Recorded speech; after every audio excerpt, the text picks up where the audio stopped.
The goal for today here is gonna take this thing around my neighborhood with brakes for the first time. And I really think that we can achieve that. We are pretty close, I would say. The front suspension is basically done. We're just gonna change the front shocks. And for now, we're gonna leave the weird wheel alignment alone. We'll put on the wheels, see how it looks when it sags down a bit, and take it from there. I'm not sure if we have to change the upper control arm on this side or whatever the problem is, but we'll get to that. So change the shocks, then we're done here in the front. We just have to bleed the front brakes. Then we can go to the rear, change all the brakes, change the shocks, maybe some other stuff, and bleed the system, and then we should be done and see if we can do any more improvements. Then I think we're gonna take in the Oldsmobile and pull the engine from that thing. But first things first, let's fix the shocks so we can go out to the back. And after a little bit of struggling, we have the new shocks here. I had to cut the nuts to remove them, and I had a bit of a problem with the bolts here in the bottom. But they're out and the new ones are in. And I always felt that this thing had been behaving weird in the front suspension, and I guess that these are the reason. Here they can work like a bicycle pump, and then they go down here and they get stuck.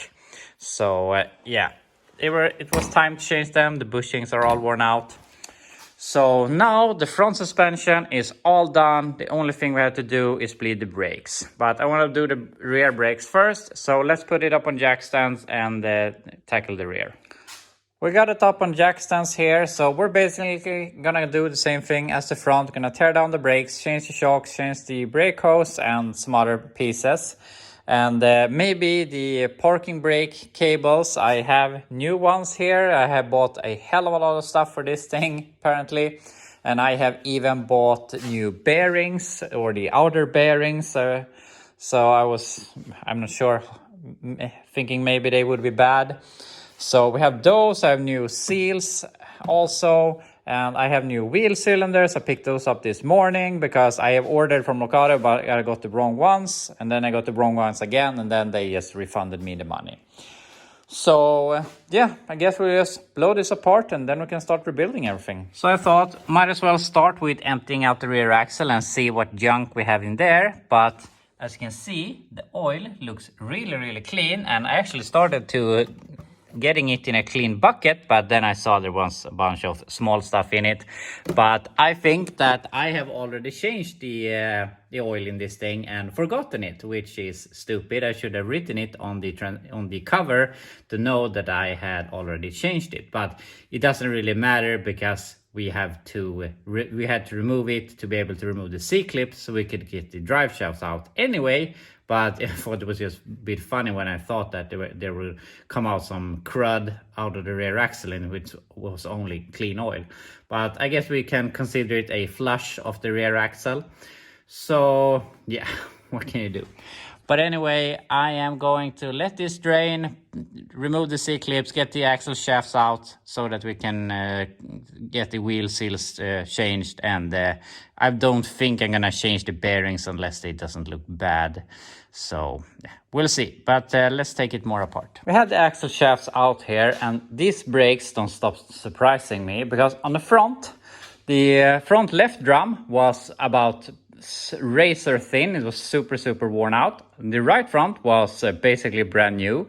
On the right side we have two rearward brake shoes, the long ones, and on the left side it was actually correct, but on both sides we were missing the self adjusters, and also on the left front we were missing one of the wheel cylinder links. So that's pretty weird in itself. And if we look back here, we are missing the strut that's supposed to go here for the parking brake. We're also missing the self-adjuster. So that's pretty weird. And if we go over to this side, we have this strut, but we're missing the lever instead. And also here, the left side drum was in good condition and the right side was really worn out. So I'm not sure whatever they have done with these brakes, but yeah, they have done different things all the way around. But the main thing is that we need to find one of these and one of the levers. So hopefully we have that. I have the self adjusters, so that's no problem. And also we're gonna change these. So yeah, it's just weird. But anyway, I'm gonna blow this all apart and start putting it together with new stuff, and also gonna change the wheel seals, and we're gonna take a look at the bearings. Got everything torn apart here, and I was looking at this bearing and I couldn't find anything wrong with it. It feels really smooth. There was some sort of clicking noise when I was turning the wheels, but I believe that it was just the spider gears in the differential, which probably shouldn't make that sort of clicking or feeling that I got out here, but I don't think it's the bearing. I think it's something in the diff, and it's an open diff where eventually either we're gonna weld it or put in some other form of locker or limited slip. So I'm not gonna bother with that right now. So I have new bearings, but as you can see, they're a different design. The rollers are bigger. Is that better or worse? I don't know. I have checked, it fits on the axle shaft and it seems to fit in here also. But I don't want to gamble it right now since these feel fine. I don't want to remove them, break them, and then realize that this won't work. So I'm going to put these on the shelf and save them for another project where the bearings are already gone and we can take that gamble. So with that, I'm just going to put in some new seals here and start rebuilding the brakes, put on new wire cables, and we will probably have this done pretty soon. New wheel seal is in, and I started thinking about rebuilding the brakes. We have to remove the wheel cylinder, of course, first. So we have to check if hopefully we can save the brake lines with changing the rubber hose and the wheel cylinders. We'll see. But I was thinking about the stuff we were missing, and thankfully, since I saved everything, we had one lever and one of these struts. So here's my brake parts bin, and I save everything that gets over from when you do brake jobs. I have a lot of springs, T-junctions, and the strut was in here obviously, but I have a lot of these adjusters, but now I tend to just buy them new.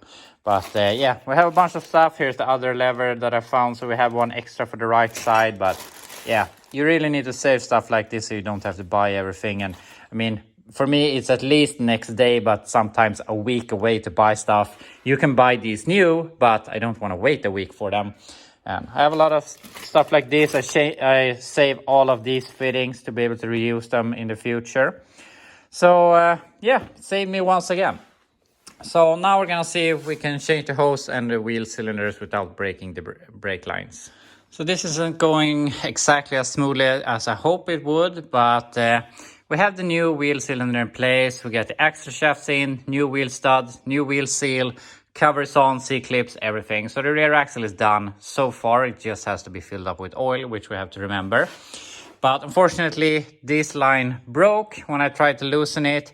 The line going back to the hose broke, unfortunately also. And the only one that held up was the passenger side. But since the other two broke, thought we might as well do the passenger side also. So I had to do all new brake lines for the rear, unfortunately. But it's not going to take that long. I was just hoping not to have to do that. So brake lines, then brakes, then shocks, then done. After some struggle, we have new brake line all the way from the proportional valve all the way back to here. I have the new hose down to here and then to each side. And it was really nice since these were in pretty good condition. I mean, this one held up and this one of the sides broke off. I could pre-bend them from the old ones and check the length and everything. So I could press everything and just take them here to the car, bolt them on and be done. So that's great. So all of the brake lines are done. So now obviously we're gonna put everything together here out of the wheels, but I actually went ahead and I filled up the master cylinder and I opened all of the bleeders. Then I went for lunch.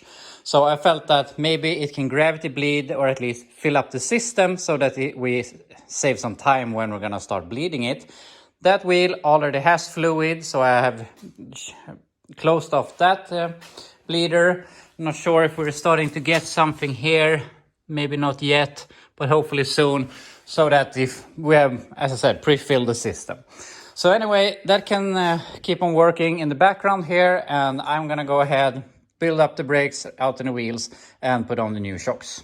It's good that I never claimed to be a professional, because I do things the wrong way all the time, several times a day, and I have done something here that we have to redo. I went ahead and I got the brake shoes that I was going to put in the rear, and when I looked at them, I felt that they were pretty wide. And then I removed the drum here in the front and realized that I have put the rear shoes in the front, unfortunately. So we need to take this all apart, put on those shoes, so we can take those shoes and put in the back. And here we have the brake system all complete. I went ahead and I took the shoes from the front, put them in the rear, and the other ones I could put in the front. So that's all good. And everything together here with the self-adjuster and the struts and the parking brake and everything. And while I was working with this, and if you remember, I had all the bleeders open, it eventually came fluid in all of the wheels. And actually, I haven't done any bleeding now, but we actually have a very good pedal. So that's nice. And also we have parking brake. But I'm not sure if the first part of the parking brake cable is wrong or something, because I have it almost all the way adjusted in. And obviously it doesn't feel good. And I've changed that one that separates it to both sides. And that one was too long, so I had to put on the original one. So I'm not sure what the problem is there, but we can fix it. But I think that it works, but maybe we don't have that much left to adjust if we wanted to. But with that, as I said, the whole brake system is done. Maybe we have to do some bleeding, but I think it's gonna work. And I mean, time is running away here, and I really, really would like to drive this thing today. But also, we have it up on jack stands, and I need to change the shocks. So might as well fix that so we're done with it and see if maybe we have time for a test drive. And there we actually have the shocks in place. So we are basically done. But it is really time for me to go and pick up the kids. And even though I really, really would like to drive it, I just feel it's too stressed. Just throwing the wheels on, getting it out of here. And something that came to mind now is that we haven't filled it up with gear oil yet. So yeah, as you see, I'm stressing, so I'm forgetting stuff. But yeah, tomorrow we can take it for a test drive. But I'm really happy with what we have achieved here anyway. And we have actually crossed some things off our list. Sorry for being in Swedish, but I have crossed brakes because I really think that they work. We can try bleeding them a little bit tomorrow. We have the sway bar, that's done. And we have the shocks, and I have circled in gear oil for the rear axle so that we don't forget that. But there is a bunch of small stuff that we can accomplish later. Speedo is just hooking up the wire, probably, and probably some other, yeah. I have a bracket for the power steering pump, so we can fix that, and yeah, some other stuff. So we're on a good way to getting this thing more drivable.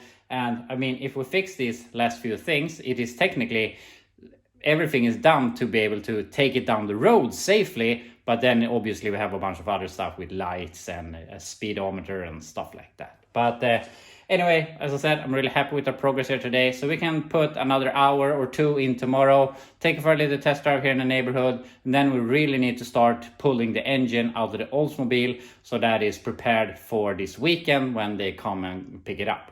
So with that said, I'll see you tomorrow when we can hopefully take the Chevelle for a test drive.